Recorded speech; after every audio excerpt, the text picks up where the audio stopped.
chances are pretty good, because you're watching this video, that there is something in your life that you have just a little bit too much of and may be ready to part with, or maybe not, but know that right now you are chasing after the wind and your labor feels like it is all in vain.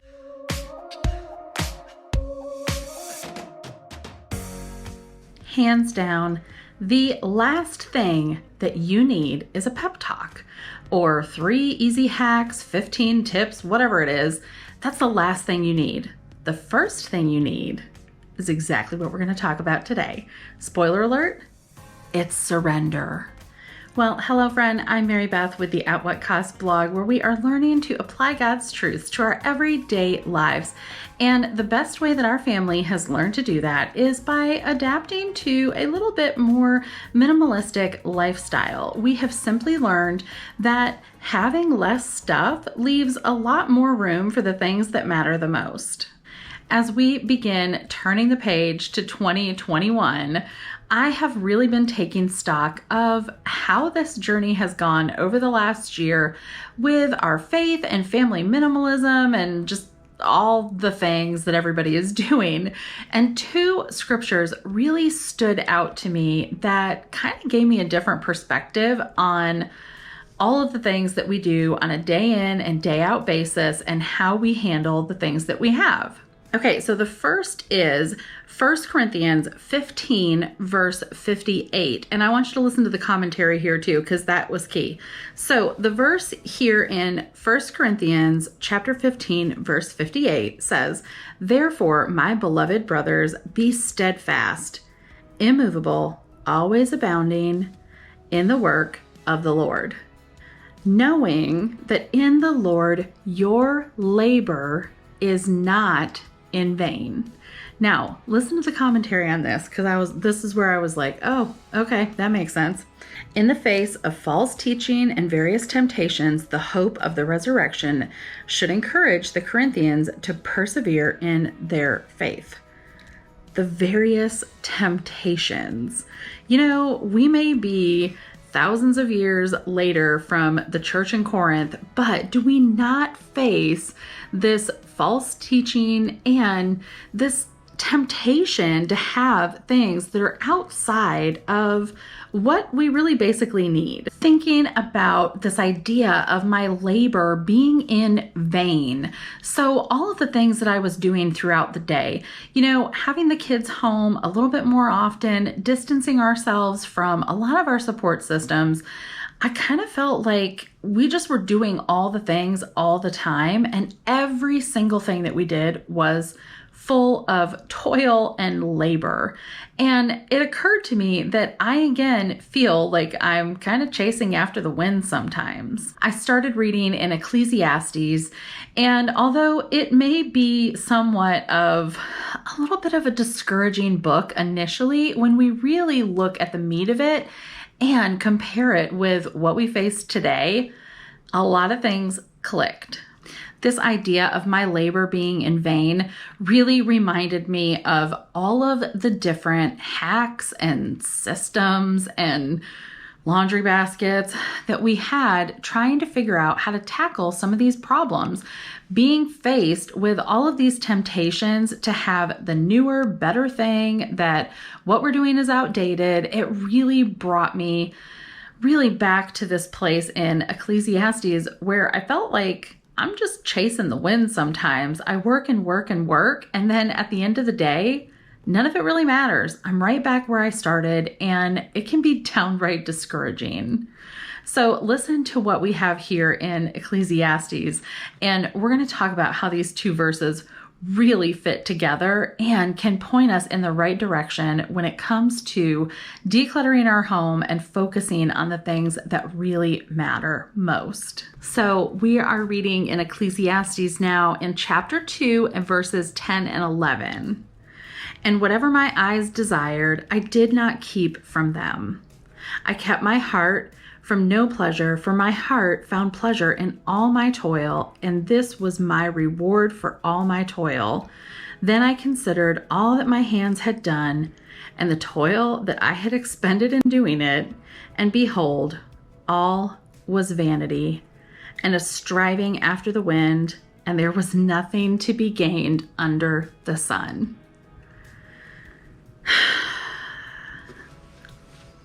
I am going to take a little bit of liberty here and say that the writer of Ecclesiastes could have easily been writing this about my frequent trips to Home Goods after Christmas with my gift card in hand, just ready to spend some money because after all, it had been a tough season or a tough year and I deserved it, only to come home and really have to figure out where I was going to put all that stuff or where I was going to put the stuff that I was moving to put the new stuff in. Like, it just became this round and round game of taking care of more stuff.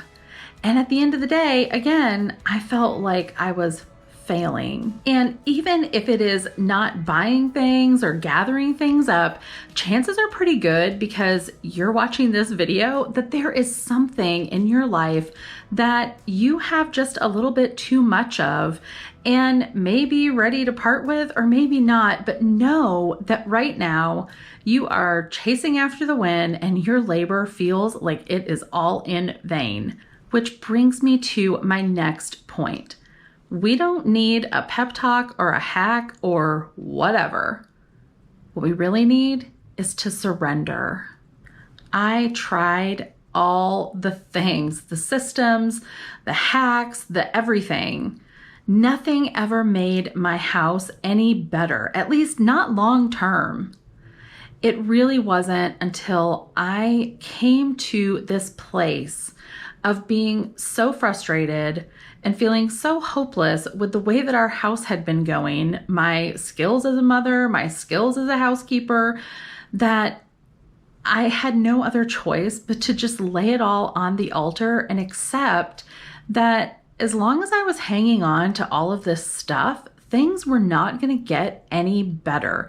There was not going to be some magical new thing that came into my life to help me figure out how to manage all of the things that I had. I was simply overwhelmed. Whether it was beautiful or expensive, someone had given it to me, or it had come from someone that I loved. If it was standing in the way of being able to just daily get through the day with our things and all of the trials that life will throw at us, all of that had become nothing more than an idol.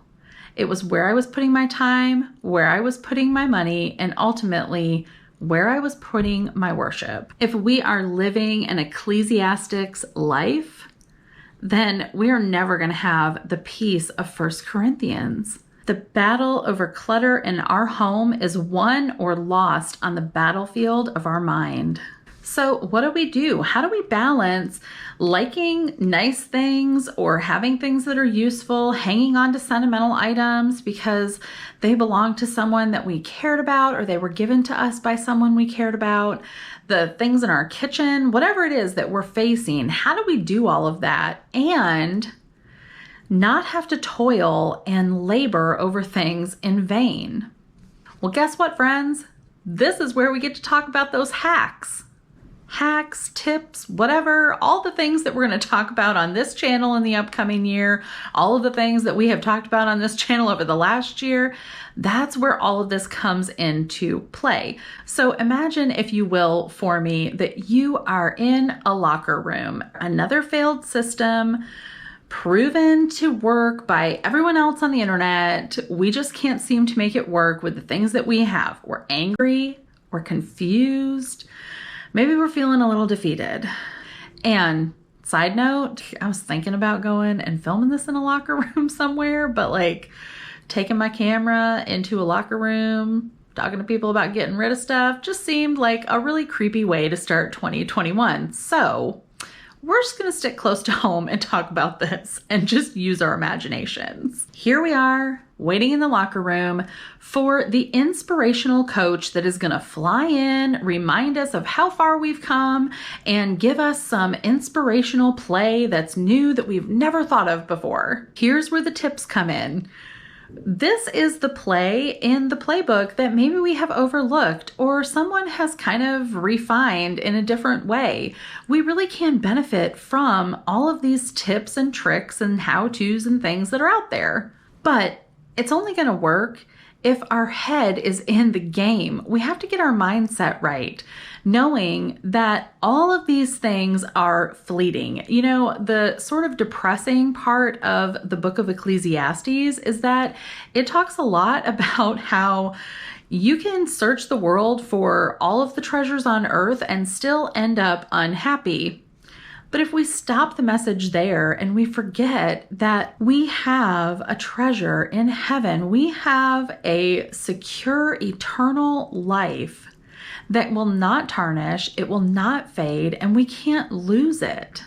Looking at those piles of paper, the laundry, the dishes, the knickknacks, all of the things, the really hard stuff that we have to go through to get to the other side in a clutter-free home, when we realize that all of those things are fleeting and easily forgotten once they are out of our sight, we are left with a reality that our labor doesn't have to be in vain, that we are working to get to a lifestyle and maintain a life that feels rich and full and wonderful. So in the beginning of this video, I said that the last thing you needed was a pep talk. So here goes.